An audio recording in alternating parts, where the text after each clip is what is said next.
when we think about the audiences, I think about four audiences I, as a CMO with the city, have to market and promote to. One is first the residents. And I think in the past, I think we have now neglected to make the residents the biggest brand ambassadors for Chicago. If we can't win over the residents, we cannot have a strong brand. Second is businesses that you work with, current companies here in Chicago, as well new ones we're attracting. Hopefully you saw the last couple of weeks we had some great news. If it's Calamos, opening up an office here, Kimberly Clark moving, and a few other firms, and we have a few more on the pipeline. So this is second. Third is tourism conventions. So I just joined the Choose Chicago board because clearly Choose Chicago is our tourism convention enabling entity is critical and will be pivotal, I think, in the month to come when we be opening more and more the city. And last but not least, talent. I think it's a huge opportunity for us right now, especially on the West Coast, to attract talent to Chicago. So we have with P33 involved with Chicago, we have a few things in the pipeline where we trying to remind people who left the Midwest to come home. Right now is the perfect time to come home and build their families, their careers, their companies in Chicago. The other thing is, if you think about Minor City, we have a big, complicated marketing ecosystem. We have City Hall, the mayor's office, we have WBC, we have Choose Chicago, then we have business organizations, commercial club, economic club, and you have seen some of the things we have done lately where I try to bring this marketing ecosystem closer together. Hopefully you all saw the campaign we ran in the Tribune and the Cranes. They're like the 100 reasons why Chicago is a great city for business. And really spurred, I saw some of the very negative reports, and we have our challenges, no doubt about it. But I think we don't highlight enough the great business success stories we have. And I thought, why don't we just do an ad, very almost journalistic. These are the 100 reasons why we are a great city for business, either to thrive, to grow, to start, or to expand to. And we just list the right reasons. And then it was great to partner with Commercial Club, Economic Club, Executive Club, Chamber of Commerce, P33. So we also signal to people like you and our business community, they are working together to highlight the great things that are happening.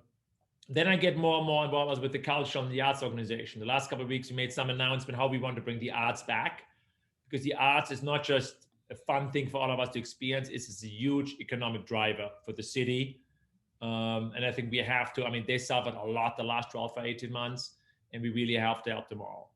And last but not least, I also reach out more and more to the philanthropic, to community organizations, social organizations, not with the intent to say, oh, we have one unified message, that it will be impossible, but to share a little bit how we think about marketing city from a City Hall perspective and from a World Business Chicago, because I think we have so much opportunity to grow.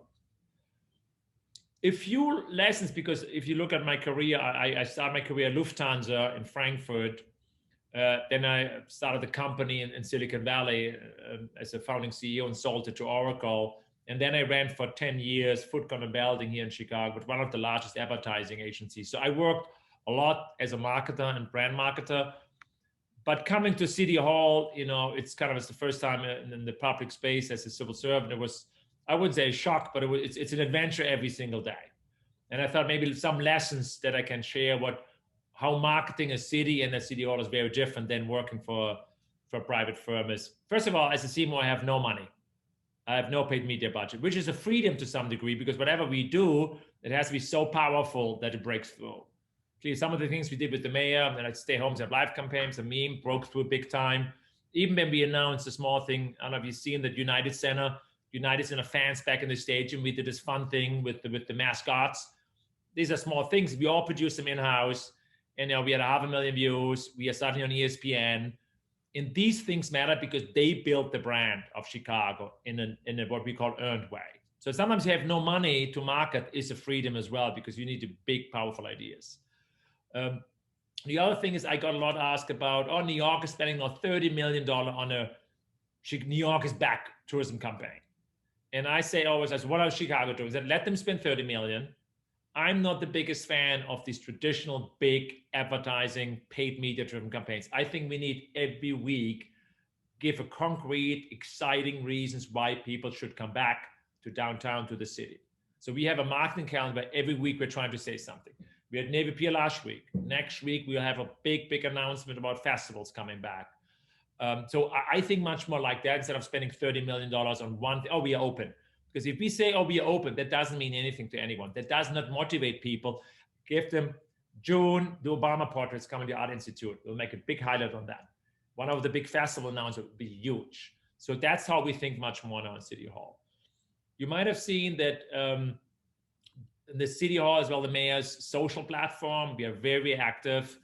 So when I started last year, the mayor had roughly 100,000 followers. Now we are almost 1 million followers. So we have a real direct line to residents, to influencers, and to policymakers that we can reach out to. We launched a mayor newsletter 2 months ago. We'll be getting more and more subscribers. So while I'm a big fan of free press and we need our local media, we cannot rely on medias to convey our core message. We need to build, like any other brand, direct messages to our core constituents.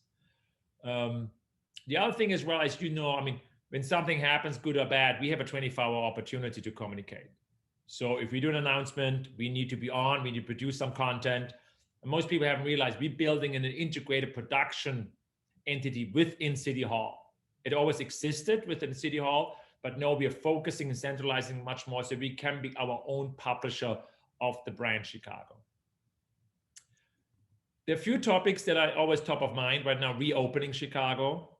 I just came in from a panel with BOMA and World Business Chicago, where we had the first hybrid BOMA WBC event since the pandemic. So we had 100 people on site in the Bank of America building on WACA and 500 people virtually dialed in. And we had the mayor speak and we had a CEO panel. How do CEOs think about reopening the office? So Dave Kasper, who has been very vocal on cranes last week from BMO Harris, he will open up June 1st with 50% of his people. We had Clayco there who said, like, we have never closed. We are fully back since ever. Just have, and then we had Desiree Rogers there who said, no, her people will come back September 1st. So we have a nice range of CEOs talking about how they're reopening up their offices. I've been throughout the pandemic almost every day in downtown. You see the improvement every single day. And we try still also to communicate more and more because the number one concern we hear is CTA. So we work also much more with CTA to communicate how safe and clean their product is. Second big topic is you know, the mayor got elected to focus on equitable economic growth. So it's not just driving economic recovery. We need to drive equitable economic recovery. And that's a lot of focus with our Invest Southwest initiatives, with things like when we're trying to build 10 neighborhood tourist hubs on the south and west side. So it's not just bringing downtown back. We have to have an inclusive, equitable recovery. And that's a lot of my focus as well of how we build this brand, which comes back again to the brand truth, because I think we are the strongest when we show our diversity. I think in the past, we have highlighted too much homogeneous stories, mostly from Caucasians, mostly men, and mostly living in the center. We have to highlight all the amazing stories that are happening every day in the city of Chicago. And last but not least, things that I talk a lot about and think about also with Samir Mayekar, Deputy Mayor for Economic Development, who's kind of my partner in crime here at the mayor's office. What's the future of global cities? So how do we reinvent urban spaces? How do we bring the energy back, but in a new way? I think throughout the summer, you will see a lot of experimentation with classifications of some of our neighborhoods, with some other things where we have to really reinvent urban spaces. So like I said, after working for 25 years in the corporate world, working now with the mayor and then with Melody Hobson in the world of Chicago, it's been an experience, an adventure every single day. I believe all of you, I think you cannot be nowadays a successful business leader without being a civic leader. You cannot be a civic leader without understanding businesses and have a close correlation to businesses, because other businesses creating the jobs, creating the tax income to create an amazing space. So I'm very happy that I'm able to serve kind of this great city. The city of Chicago has been great to me and my family.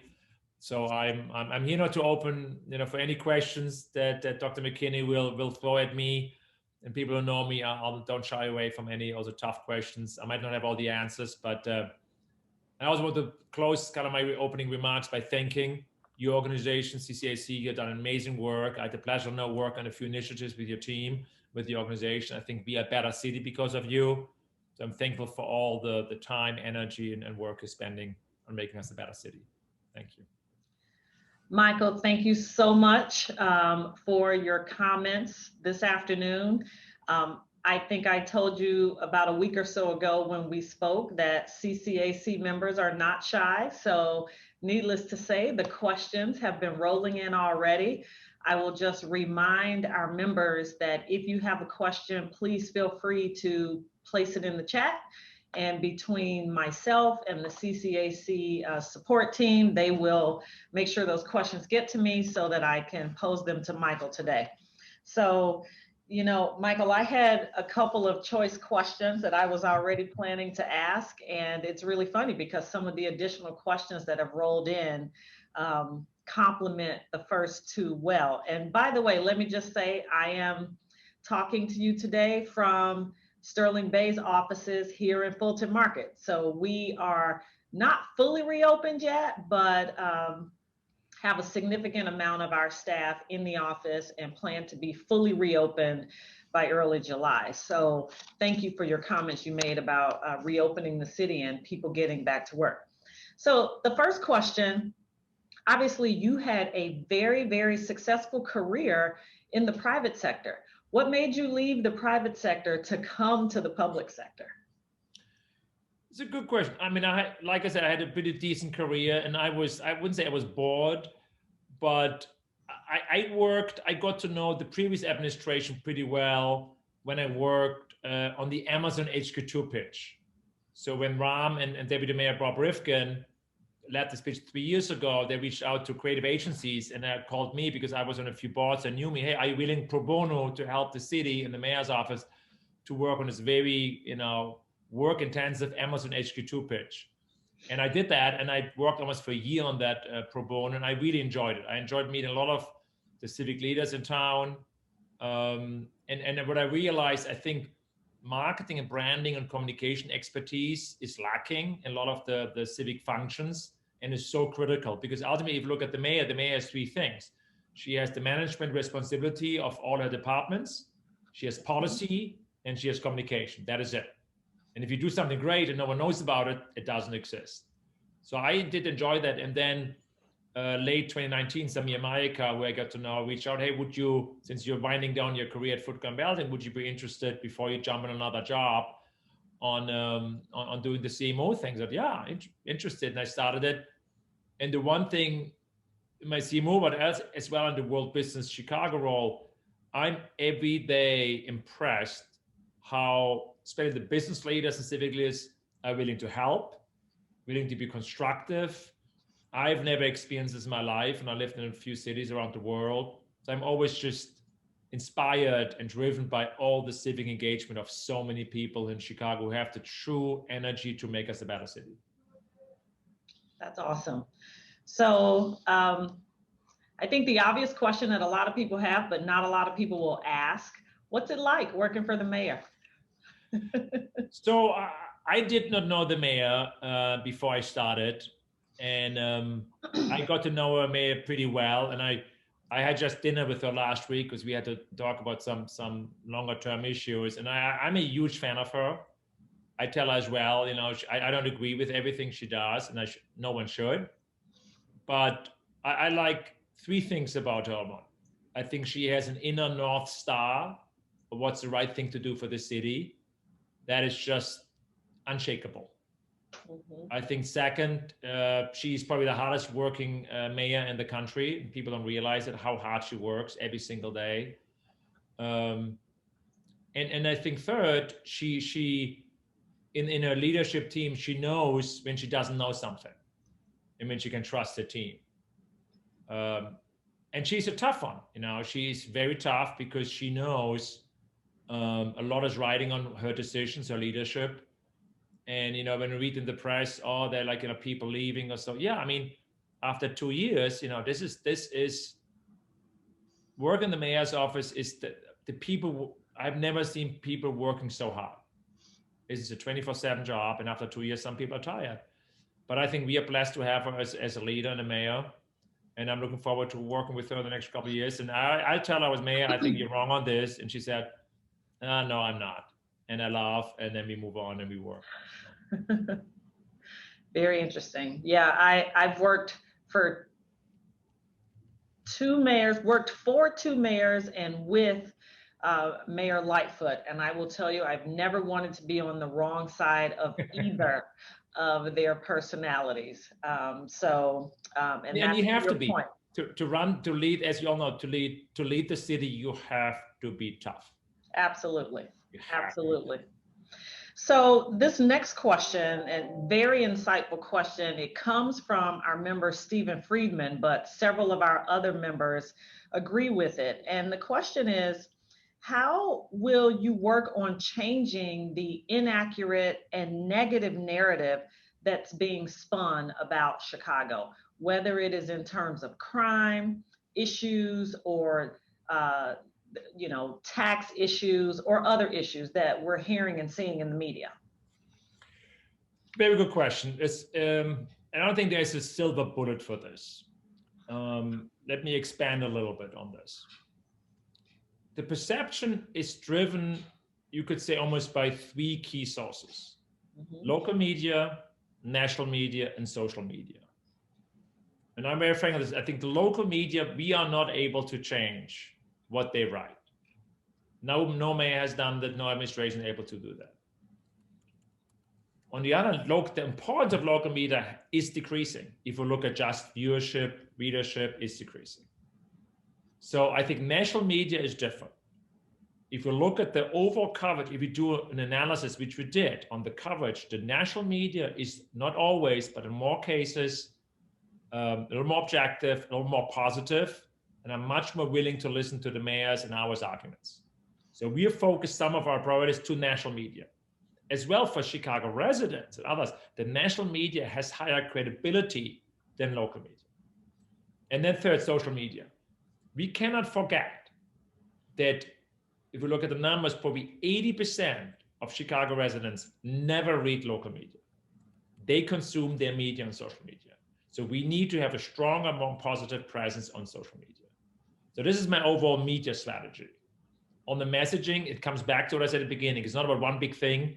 We need, like on the business news, if you look at the Calamus news, when Calamus, a big asset management firm from Naperville, decided to open up an office, we helped that. We made a big deal about it because of coverage. So I want to highlight every positive news much more aggressive than the past. So I had a meeting with all the real estate developers. Said, dear real estate developers, if you have a deal in the pipeline and you're signing some, please let us know so we can help highlighting. It's not about taking credit for that. I can help to amplify the great news. So I was like, I'm looking for every single pro-Chicago, I call it pro-Chicago news that I can find and highlight as much as possible. That's kind of my highlight thing. Sometimes if you look at the crime, the numbers have to improve. You can only do so much. The numbers have to improve. I cannot spin that to in the financial situation. If you look at, that's why I'm highlighting all the big fund. Look at all the venture capital who got into Chicago companies. Look at how many companies got either sold or went public. I mean, it's so I'm highlighting the great, you can make a lot of money, a lot of great ways in Chicago, and people have proven that. Absolutely. Well, I can tell you our members are very interested in assisting with marketing Chicago. And so our next group of questions are all related to marketing Chicago. So the first is, what can CCAC member firms do to assist your efforts with marketing the city that we all love? I think two things. Sometimes it's an echo chamber of negative news. And I call out always the business leaders on that. Yes, you can focus on the challenges that we have, but also please focus on all the positive news. And secondly, when you and you experience something, reach out to us, to me, or to Samir Mayaka, and tell, hey, this is something good happening, and let's kind of highlight that. What we have done now with Samir and I, the mayor reaches out probably 2 to 4 times a week because we know there's something good happening, and she thanks these business leaders. Hey, congrats on your $50 million round. Hey, congrats on expanding your office. So we try to be much more high touch so people realize, wow, the mayor and the city leadership does care about us being successful. And third one is we have to address the economic inequality in our 77 neighborhoods. We will not build an amazing global city without solving the economic challenges and disenfranchisement on the south and west side. We will not. We pay a price for that financially as well. If we don't leverage their town. We have crime rates that cost us money, everything. We will not long-term build that without addressing that. And every leader can do something. Like I'm going on here, but like if you look at what Discover Financial Service did with Roger Hochschild, their CEO, to opening up a customer care center in Chatham with 1,000 jobs, he could have done that in Tennessee. He made a conscious decision. It was the right thing to do from a business perspective and from, I think, ethical decision of how to make the world a better place. And that's the things I'm looking for. Yeah, absolutely. Well, I couldn't agree with you more about what we need to do in our 77 community areas to really uplift Chicago. Because when you talk about negative press, that's where a lot of that negative press is going to come from. So, but along with marketing efforts, Richard Wilson has a question. Why doesn't the city have a major marketing budget, considering its level of importance to everything that we do? That's a very good question. I'll ask the mayor that and the city council. Let's see what we can do with the federal money coming. But as you know, there's always a lot of fights over certain budgets, and then normally the marketing budget is traditionally within the Choose Chicago budget, which is driven by hotel taxes. The hotel tax income was clearly reduced significantly, so their marketing budget got reduced by almost 75%. Hope it just ramp up again. So I hope that we have more money in the second half of this year in Choose, and then next year as well, to do more proactive marketing and also do some media investments. Mm-hmm. So that actually is a great segue into this next question. What's your overlap, Michael, or distinction from the mission of Choose Chicago? So that question was also posed by Richard Wilson. I'm assuming he means World Business Chicago versus Choose. So for me, it's all audiences. It begins that there's 4 audiences that I have as seen, which is residents, businesses, tourism, and talent. Audience, ultimately the executional arm of all these marketing for tourism is Choose. The executional arm for businesses is World Business Chicago. So that's the overlap, or I would call it synergies. That's why I think, doing both worlds right now at CMO and interim CEO, president of World Business Chicago, has a lot of synergies as well, because this audience of businesses is so important for us. Great, thank you. So let's see.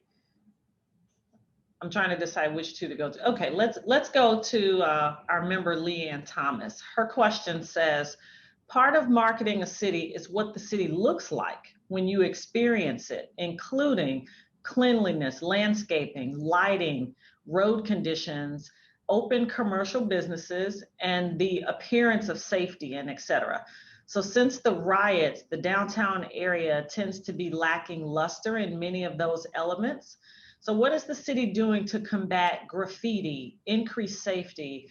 And you already started to touch on reopening businesses in the commercial corridor and essentially enhance the feeling of safety and cleanliness across the city. Very good question. I mean, we have a couple of answers. We made a decision after the civic unrest, I think late summer, to have much more higher police presence in especially Michigan Avenue, State Street, with the blue lights on. And now we have a big debate, are the blue lights right or not? And we're just doing a survey with a lot of our retailers and peasants to figure out, should we turn off I think we should turn off the blue lights, but some other people strongly, so we want to get more feedback. But the police presence hasn't changed, maybe just the visual identification of the police. Second, I work in person with the Mag Mile and the Loop Alliances to bring out events that, like, again, bring a reason why you should go on Mag Mile, why you should go State Street. If you look at Fulton Market area, it's booming. They don't need too much of my help right now because I've been there. I mean, that's a lot of things happening. So Mag Mile, we have a few initiative. We will also close down Mag Mile and some blocks in State Street, as we announced it last week, to see, can we do more like on the weekend, much more pedestrian-friendly areas and to have some activities there to drive people back. Then the third, what I said at the beginning, to bring employees back is super critical because you have so many people who will then as well increase safety and help all of the small businesses that are there. And last but not least, I mean, we have some discussion with retailers coming back on Mac Miles, an interesting concept. We're having even two interesting pop-up store concepts that I'm personally trying to coach and help. So we are trying to be much more innovative than maybe in the past and much more willing to experiment to see what works, what doesn't work. Honestly, I'm very optimistic, especially with the mayor's announcement, that July 4th is our target date, where there will be more or less no restrictions. And if the festival's coming back, like I said, Lollapalooza will make an announcement or decision next couple of days. I think once we announce these things, I think people will come back and the whole perception of these core downtown areas will change positively. Okay, great. So let's go back to a question about the neighborhoods because we've talked a lot about the downtown area. How will the cultural vitality that you noted in your remarks display itself in the neighborhoods? CCAC members are keen to support that effort. So are there any previews of that work that you can provide? So if you look at the announcement from DCA's, Department of Cultural Affairs and Special Events last week, I think traditionally DCA's was much more focused on downtown and funding downtown events. Now it's much more broader, especially the South and West Side. And it's, we had the first time was in the capital bill as well. So we have money going into the neighborhoods. So I think you will see much more events happening throughout the summer that are less downtown centric and match in all the neighborhoods, which then connected again, we need to drive more tourism to these neighborhood areas. But I also challenge always when I have this government element, we need to have some infrastructure in place. I can't tell a tourist from Wisconsin or London, or just go there. There needs to be a reason why they should go there and experience something special. So we're trying to package them much more, brand them much more, and then as well promote them to all the tourists that are coming in. So I think you will see with the culture, it'll probably take a little bit longer with the theaters and music venues because most of them want to open up September. I think will take a bit longer, but I think all the other things, I think I'm very optimistic for July and August. Mm-hmm. So that actually goes well with our next question. And you already started talking about driving tourists to the neighborhoods. What else can you say about how the city is supporting and helping to uplift the tourist market here in Chicago?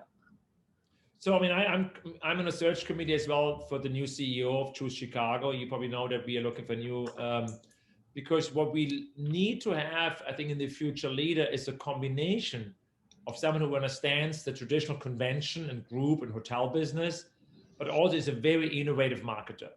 Because if you look at our mix of tourists, I think we are underrepresented in the leisure travel market. We always had a strong position in convention and business, but we are underrepresented in the leisure market.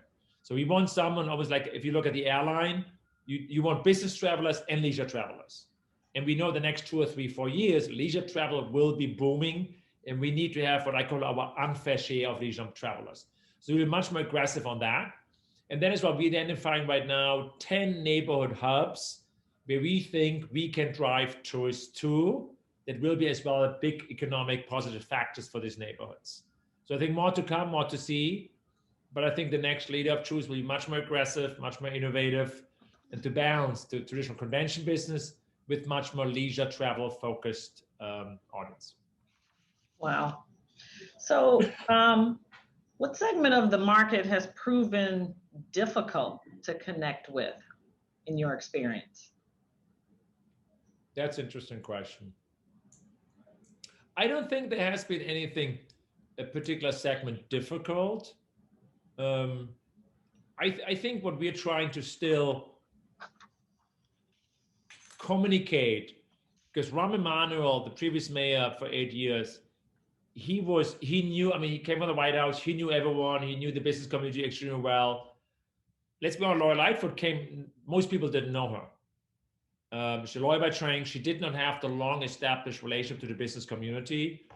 And I think some businesses still don't know well enough. So what Samir Mike and I try to do be like the connector to the business community to realize, no, Mayor Lightfoot wants to help you. She's not Ram, who calls 10 business leaders at night on his cell phone. That is not who she is, and she will not change. So you have to adapt as well as the business leaders. I think we are as business friendly as a city as under Ram's administration. It's just a different way of communicating. And I think some business leaders are getting used to that because they had Ram on speed dial on the phone, and that's a new world. And you have to adapt. And we still people who know the deputy mayor, he works 24/7. You can reach out to him at any time and he responds. Like Dr. McKinney, we just talked with Andy Glaw this morning because he wasn't happy about something, but we're open to this. We want to help. Right. So. Yeah. Thank you, Michael. I appreciate that. I mean, certainly, here at Sterling Bay, we've found your office and Samir's office to be very responsive to our needs. In fact, a group of us are talking to your office this afternoon. So we love what Sterling Bay is doing because, I applauded Andy when he hired you, Dr. McKinney, because, we have a big focus on life sciences in the city.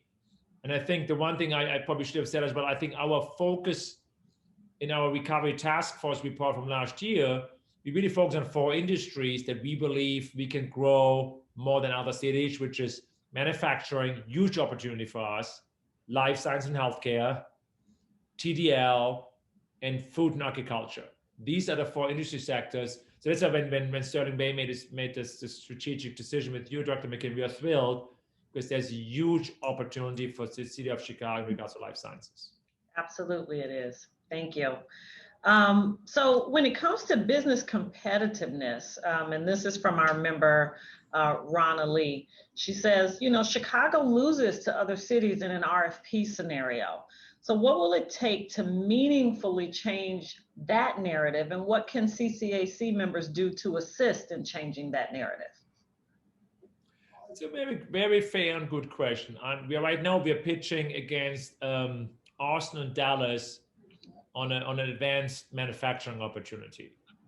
Let's be transparent. I cannot change the policies that are being done in Springfield or tax incentive. That is out of my purview. What I can do is be super responsive, be smart about how to pitch.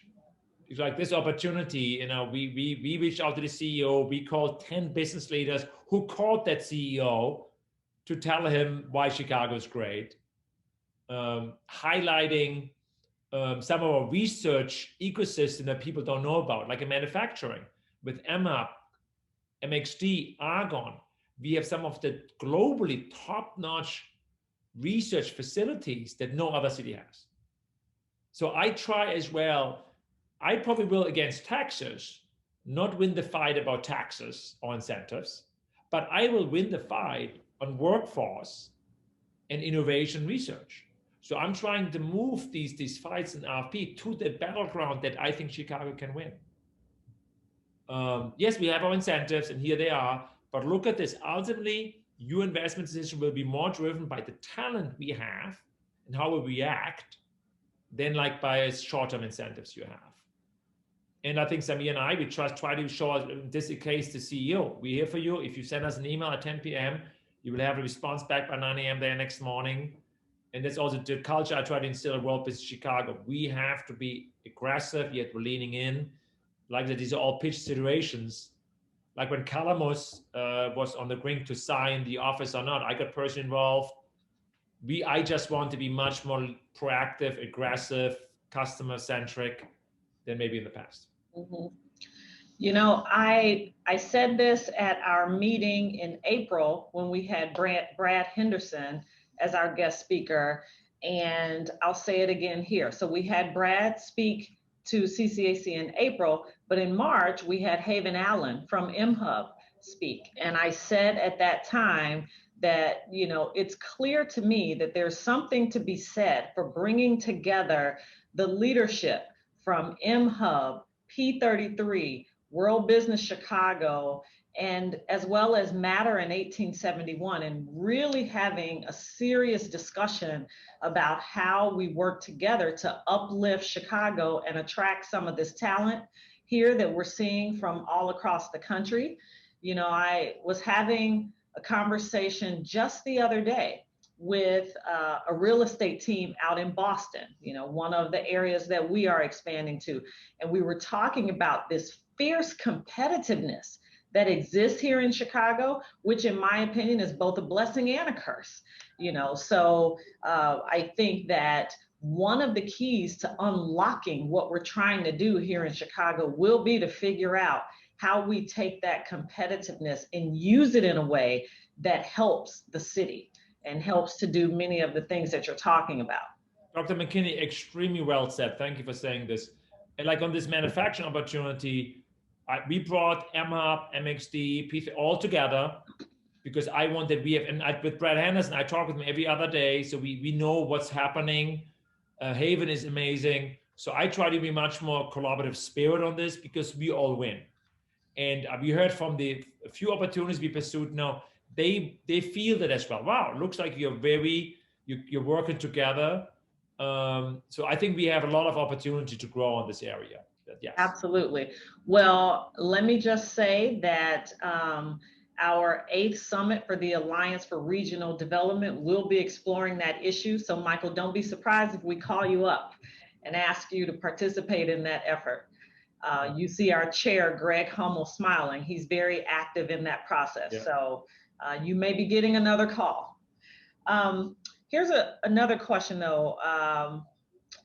What do you think we need to do to grow our global city position over the next decade? And who are the competitors that we should be paying attention to now as we begin to think about that? My ambition is really to position Chicago as a role model of how you can build economic recovery in an equitable and inclusive manner. Because I think every city around the world, if it's London, if it's Frankfurt, they're all struggling with this topic. I think we have to be much more, we have to be positioned, we have to do the right thing as a leader, but we have to position ourselves as that innovative leader who does something that most other cities are struggling with. I mean, if we look at globally, I mean, China is its own animal, its own topic probably that we're looking at. I mean, I'm planning right now with the mayor a few trips for next year as well to look at some of these cities.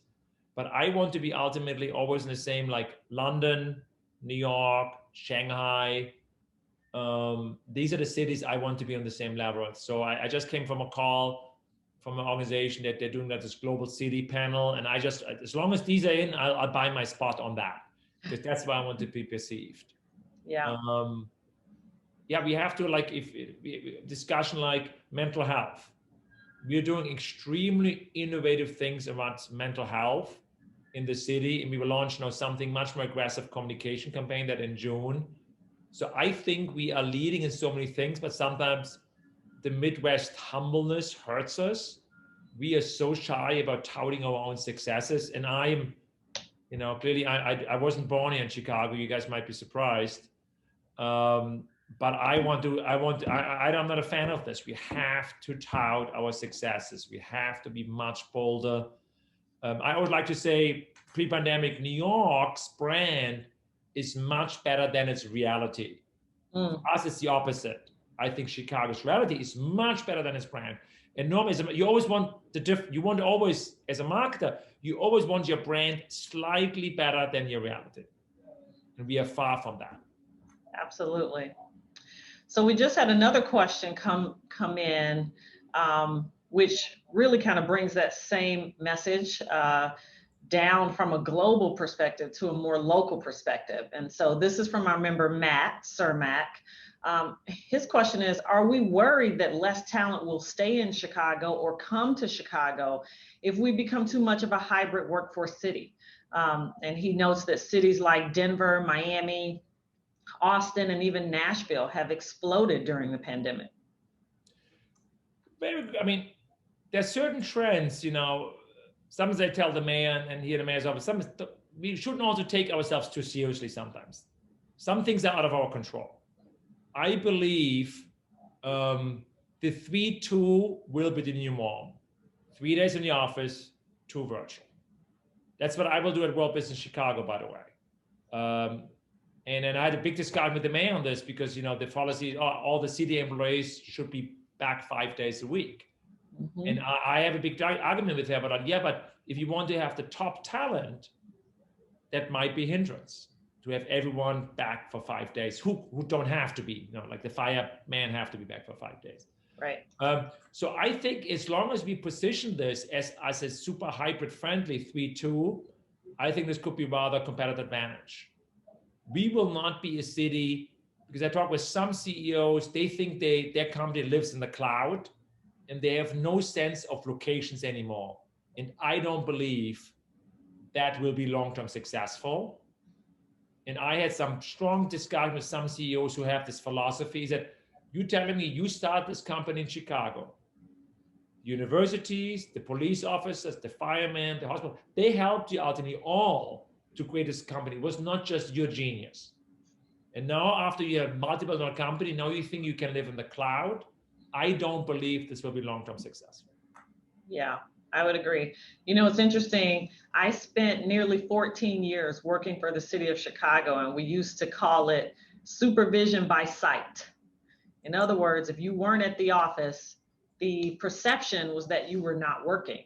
But to your point, as we move to particularly a post-COVID world, I think employers will have to pay more attention to the requests and the demands of their employees. And the hybrid scenario seems to be the way that it's going. Although I will say that as I talk to life sciences companies about locating here in Chicago, you know, there is this sense that I'm getting from those conversations. First and foremost, there's some work that just cannot be done in the virtual environment. Yep. But I'm also getting this sense that many employees are really hungry to get back to some level of in-person work. They miss the collaboration and just the knowledge and idea exchange that takes place in an in-person environment, much more conducively or productively than what can be done in a virtual environment. I completely agree. I think, you know, I see it in from my old world, the creative agency world. You only come up with the best breakthrough ideas when you're together, 3, 4, 5 people together and hashing something out, brainstorming together. So I think long-term it will be 3-2, and that's fine. We will probably have some negative economic impact from people living in the suburbs. Instead of spending 5 days a week, the economic value in the city, there will be only 3. But some things we cannot change, and some things I think we have to embrace and support. Absolutely. So a really great question just came in. I think many of us might suffer a little bit from Amazon HQ2 PTSD. I certainly do. But this question comes from our member, Alex Stokes. And Alex says, you know, again, Michael, following up on your earlier comments on advocating for Chicago in business locational decisions, you know, Queens, New York won the Amazon HQ2. But then Amazon came into conflict with community groups and local politicians, and then they ultimately withdrew.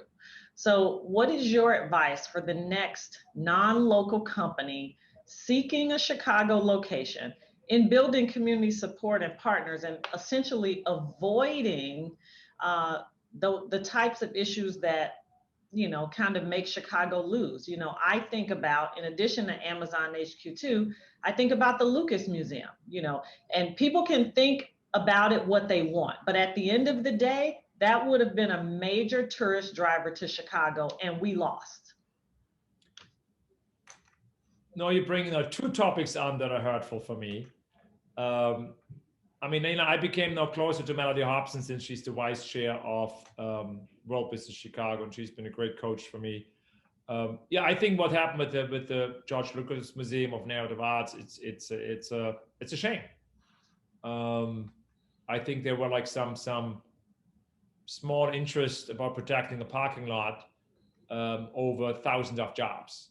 Yeah. And I think I think you see a similar thing now. I think about the Obama Foundation Center, and I don't understand it. I just have no, you know, tolerance for this. And this, I can say it in this speak. I think Amazon HQ2, I think the one big mistake I think that Amazon made is they try to really maximize their tax incentives. And ultimately, if we look at the economic balance sheet of this decision, the tax incentives, let's say make it $2 billion, was nothing, peanuts almost, comparison to the long-term economic growth opportunity of their location decision. So almost they haggled over, and that ruined the whole decision. That's what I got. Instead of saying, okay, we will not take any tax. We want the best place, the best workforce, the best environment, because that $2 billion did not change the share price of, or the market cap of Amazon. So I think it was short-term thinking, and I think was just not well played. I believe Chicago did an amazing pitch. My view is, so what I know about the decision, I think we were not able to change ultimately Jeff Bezos' perception of Chicago as maybe not the right place. I think the pitch team, I know that they voted for Chicago, but when they went back to Seattle, they were not able to communicate that Chicago was so great, which comes back to brand. Ultimately, Jeff Bezos has a mental concept of Chicago that didn't allow him to make a pro-Chicago decision. So that's my take. But I think I'm surprised that some companies make decisions that will last 10, 20, 30, 40 years over ultimately a small fraction of financial tax incentives. It's not a rational decision. Yeah. So speaking of brand, our member Kimberly Dowdell asked, what's your vision for Chicago's brand or brand reality in 2030? I would like that we are known as a city of many, many stories. And stories as residents with different experiences, of people who move here. I think they can create their own stories, of companies who create their own big corporate growth stories. I think we have to become the most heterogeneous, diverse storyteller of any big city, where we create experiences for residents, tourists, businesses alike. That's what I like. I think we have to highlight and create these stories every single day. That's what I want to be known for. That's fantastic. And I think looks like the final question that we have, and this goes back to the conversation around returning to work. So as companies solidify their plans to return to work, are there any fact sheets or other resources that the city might have available to share that include positive messages regarding what the city is doing to encourage workers to return? Yes, we can definitely follow up maybe with Clint and share with your membership base. We have something from the city and from the other organizations. My high-level advice on this is really, I would start encouraging people to come back starting June 1st, but not mandatory, and then try out for 1 or 2 or 3 months how it goes, and then maybe have September 1st a much more official, a little bit more, let's say, restrictive, clear policy.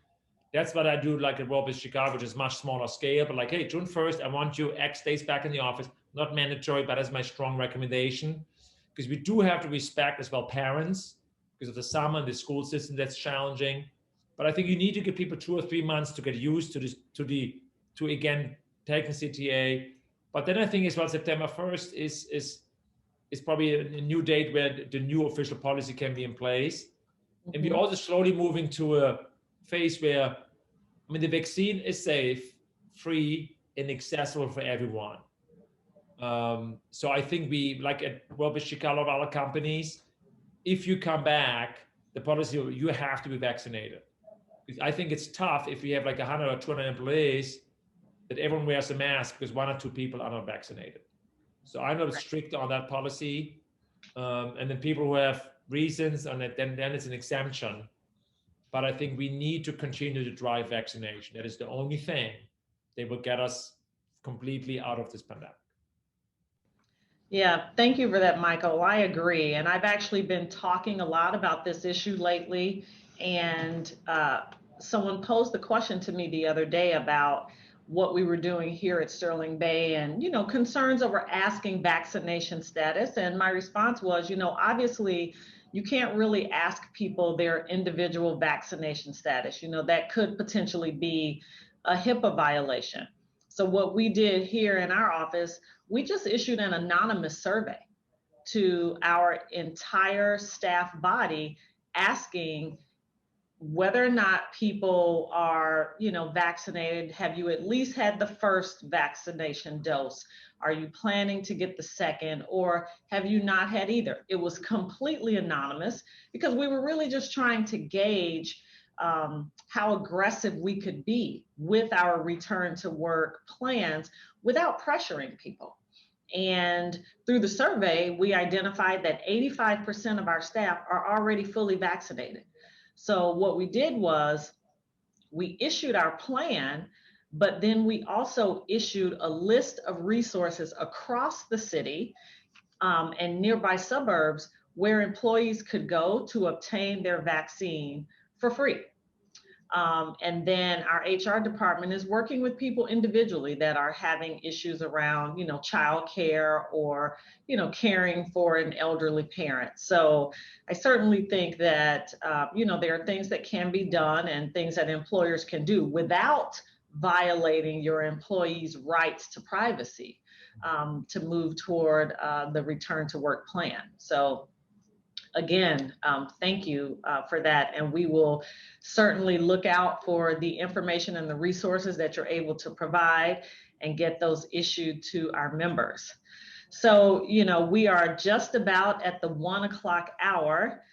Michael, I told you our members were not shy and that they would, have some rapid questions for you. So hopefully we did not disappoint. To our members, I'd just like to thank you as always for being so engaging.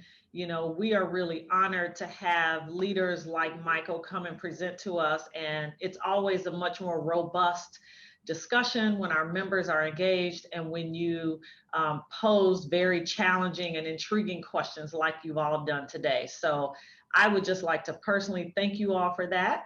And I am going to turn it back over to our chair, Greg Hummel, to see if he has any closing thoughts before we conclude today's session. Greg? Thank you, Suzette, and thank you, Michael. I'd sent a note to you in the chat, which I'm going to read. I've been struck by the detail you've shared, also how it relates to your vision. The mayor in Chicago, lucky to have you. Look forward to continuing collaboration. Thank you very much. Thank you, Greg. Appreciate the comments. And thank you, Dr. McKinney, for your great moderation and asking. Thank you, Michael. I hope to see you this afternoon, even if you just pop in for a moment. I will.